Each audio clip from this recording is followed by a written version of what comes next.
Alright everybody, today I'm going to do a video on the Lefty bearing reset procedure.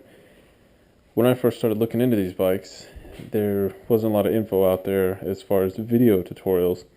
You were just kind of going off pictures and what people had said. And the only video tutorial I did find was of a foreign guy with no pants on speaking another language. So here we go with a video as to how to do it in English from one of us American dudes.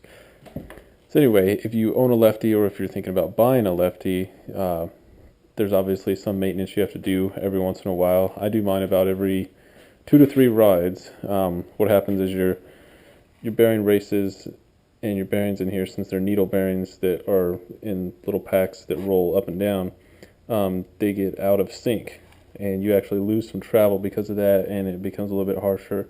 It's just a normal part of the service, and as you'll see in this video, it's not a big deal. A lot of people are anti-Lefty because it's a big deal to them. They'd rather have a Fox fork that they can take in once a year and get rebuilt for $100+, but that's not me. Anyways, the tools you'll need here that I've got out: you'll need a 2mm Allen wrench, you'll need a 5mm Allen wrench, or you can use your Park multi-tool, and a Shimano bottom bracket tool. So we'll take our 2mm wrench, and this will vary depending on what fork you have. I have a DLR, the PBR, I don't think you have to remove anything. But anyways, you'll stick in here, and we'll take this Allen screw loose here for the lockout lever, and we'll remove that just like that, set it aside. Now you take your Shimano bottom bracket tool. What I like to do on the loosening procedure is I'll swing this around like so where my bumper's rubbing, and I can put my tool on, and then I can just break that loose. So that's loose, ready to go. One thing you will want to do is on your brakes here, you'll want to remove these 2 screws. And I get a lot of flack from a lot of people. They're like, why are they using the outdated IS mounts? And it's like, well, because now I can pull my brake caliper off, and I don't have to worry about resetting my brake pads with my rotor afterwards. So that's one plus.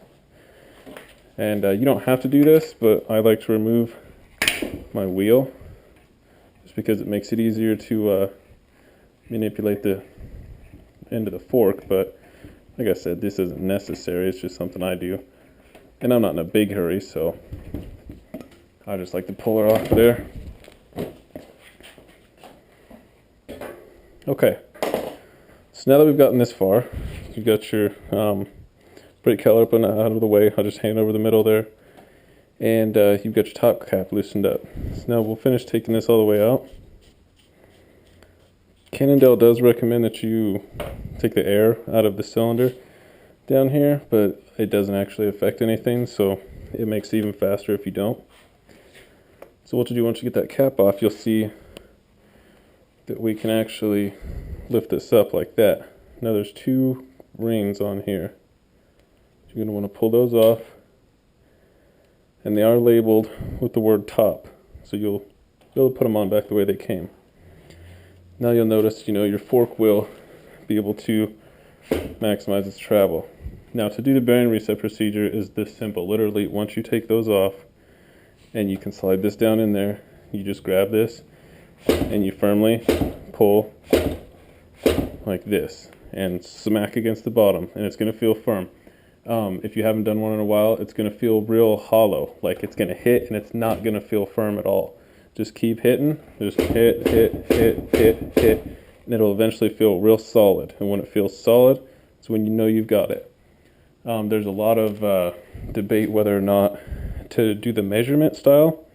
People use a measuring tape to see if they're within spec, but due to manufacturing tolerances, that kind of stuff, you're not always going to have one that specs out in the range. So that's why, once it starts feeling solid, you're good. I've even done measurements before and after, gained as much as 3/4 of an inch of travel. But yeah, once you get done and it feels nice and solid, you put those 2 keepers back in like so. And like I said, man, they just slide in there. It's better to have a little bit of grease because then it'll hold it for you.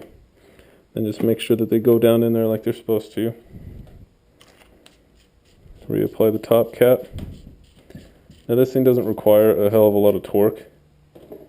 I mean, once you get it hand tight, that's about it. It doesn't take that much.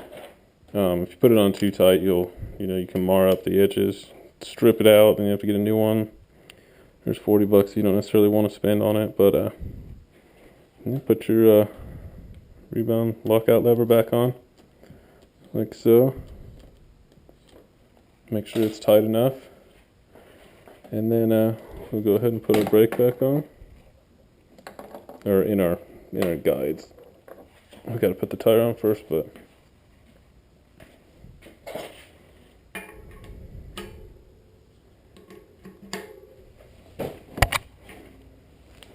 in here like so.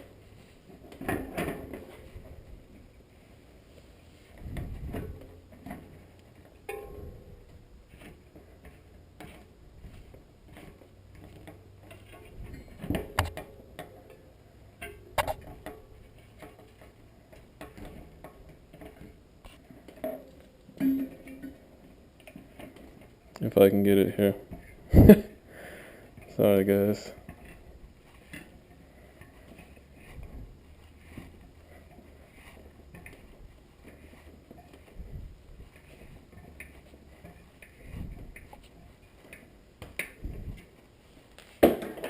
As far as that wheel, you're going to want to torque this guy up here. I don't use this torque wrench much, so it's already set to the proper torque, which is 15 Newton meters. Come over here. Pull your big washers out. Leave your little spacer washers on the back side. Make sure they go on as so.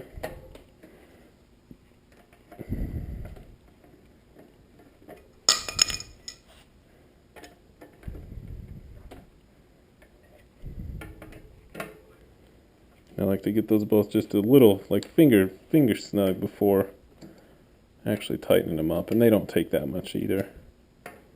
Otherwise you'll run into problems where you'll bend these washers back here, and then your brake pad alignment and stuff will be off.